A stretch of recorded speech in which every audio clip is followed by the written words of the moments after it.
বিসমিল্লাহির রহমানির রহিম। আজকে কথা বলবো বাংলা সাহিত্য অংশ নিয়ে, বিশেষ প্রিলি। তো বাংলা সাহিত্য আমরা জানি যে তিনটি পার্টে বিভক্ত: প্রাচীন যুগ, মধ্যযুগ এবং হচ্ছে আধুনিক যুগ। 20 মার্কের মধ্যে প্রাচীন যুগ এবং মধ্যযুগ হচ্ছে 5 মার্ক এবং হচ্ছে আধুনিক যুগ হচ্ছে 15 মার্ক। তার মানে বলতেছি যে আধুনিক অংশে অনেক মার্ক, 15 মার্ক। এখন আমাদের একটা কথা হচ্ছে যে আমরা 20 মার্কের মধ্যে কীভাবে 14-15 পাবো। আমি মনে করি 14-15 অনেক ভালো মার্ক। তো এর জন্য কিছু টিপস আছে আমার কাছে, আমি সেটা আপনাদের সাথে শেয়ার করব। আর আদি যুগ এবং হচ্ছে মধ্যযুগের যে মার্ক আছে 5 মার্ক, আমার কাছে খুবই ইজি। এই 5 মার্কের 4 পাওয়া খুবই সহজ, কারণ আমি যদি চর্চা করতে শ্রীকৃষ্ণ কীর্তন এবং মঙ্গল কাব্যগুলো পড়ি, তাহলে দেখা যাবে ইজিলি আমাদের 4 মার্ক তোলা সহজ। আরেকটা বড় কথা হচ্ছে, এই পার্টে যদি আমরা বিগত সালগুলো পড়ে থাকি, দেখবো যে একই প্রশ্ন বারবার হয়ে থাকে। ঠিক আছে? তো এই আমাদের 5 মার্কের 4 টার্গেট করতে হবে। তাহলে আমাদের আধুনিক অংশ কি করতে হবে? 15-এর মধ্যে কমপক্ষে 10 পেতে হবে। এই 10 পাওয়ার জন্য আমাদেরকে হার্ডওয়ার্ক করতে হয়। মূলত আমরা বাংলা সাহিত্যের যে অংশটা দেখি, বিশাল একটা বই বা গাইড বই, বাংলার বই, সেখানে 2টা অংশ থাকে, ব্যাকরণ অংশ থাকে এবং সাহিত্য অংশ থাকে। আপনারা সাহিত্য অংশকে নিয়ে বেশি ভয় থাকেন, ব্যাকরণ অংশ নিয়ে অত থাকেন না জানি। কিন্তু সাহিত্যে আমার কাছে সবচেয়ে সহজ, কারণ সাহিত্য পাঠটা হচ্ছে ছোট। কারণ দেখেন, আমি আমার লাইভ এক্সপিরিয়েন্স শেয়ার করি। এই যে আমার সাহিত্য, অর্থাৎ খুবই একটা চিকন বই। আমি একটা চিকন বই করে নিয়েছিলাম, অর্থাৎ গাইড বই থেকে এটা কেটে নিয়েছিলাম।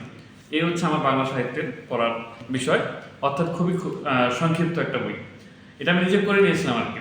তো এই আধুনিক অংশ ভালো করার জন্য আপনাদেরকে যেটা করতে হবে সেটা হচ্ছে, বাংলা সাহিত্যে যে প্রবাদ পুরুষ আছে আমাদের, আমরা যে নজরুল, রবীন্দ্রনাথ বা কিংবা বঙ্কিমচন্দ্র, শরৎচন্দ্র, এই যে এরা আছে 12-13 জন, এদের যে অংশটুকু আছে বাংলা সাহিত্যে, এদের পড়াগুলো খুব ভালো করে পড়ে নিতে হবে।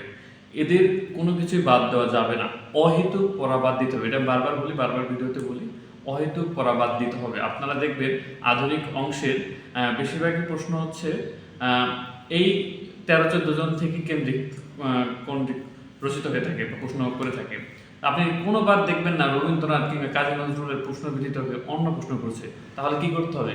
রবীন্দ্রনাথের টাইম দেন। আপনি যদি বাংলা সাহিত্য 2 ঘন্টা বরাদ্দ রাখেন দিনে, আপনি রবীন্দ্রনাথকে টাইম দেন 1 ঘন্টা, বাকি 1 ঘন্টা অন্য বিষয়। তো এই হচ্ছে কথা। বাকি যে লেখক বা সাহিত্যিক আছে, তাদের জিনিসগুলো না পড়লেও চলে। বিশেষ করে আমি বলবো, তাদের যদি বিগত সালগুলো পড়ে থাকেন, ঠিক আছে? যেমন ভাত দে হারামজাদা, এই যে একটা অংশ, এই যে একটা লাইন, এই লাইনের জন্য একটা সাহিত্যিকের নাম মুখস্থ রাখা লাগে। জাস্ট এনাফ, আর কিছু জানা লাগে না।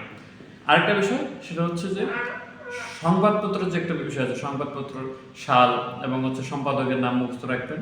এবং বিগত যে প্রশ্নগুলো আছে, বাংলা সাহিত্যের যে বিগত প্রশ্নগুলো আছে, ওগুলো মুখস্থ রাখবেন। দেখবেন যে অটোমেটিক আপনি এই পদ্ধতি অবলম্বন করে 20 মার্কের 14-15 ক্যারি করতে পারবেন। এটাই শর্ট টিপস। আরেকটা বিষয় সেটা হচ্ছে, বাংলা সাহিত্যে মাঝে মাঝে রিভিশন দিতে হবে, কারণ হচ্ছে কনফিউশন লাগে যে কোন সাহিত্যিক, এটাই বড় ব্যাপার। এই কনফিউশন দূর করার জন্য বেশি বেশি মডেল টেস্ট দিতে হবে। পড়বেন এবং মডেল টেস্ট দিবেন, বিগত সাল পড়বেন আর মডেল টেস্ট দিবেন। এই হচ্ছে বাংলায় সাহিত্যে 20 মার্কে 15 মার্ক ক্যারি করার একটা সহজ টিপস আমি বলবো। ধন্যবাদ। ভালো লাগলে সাবস্ক্রাইব করবেন।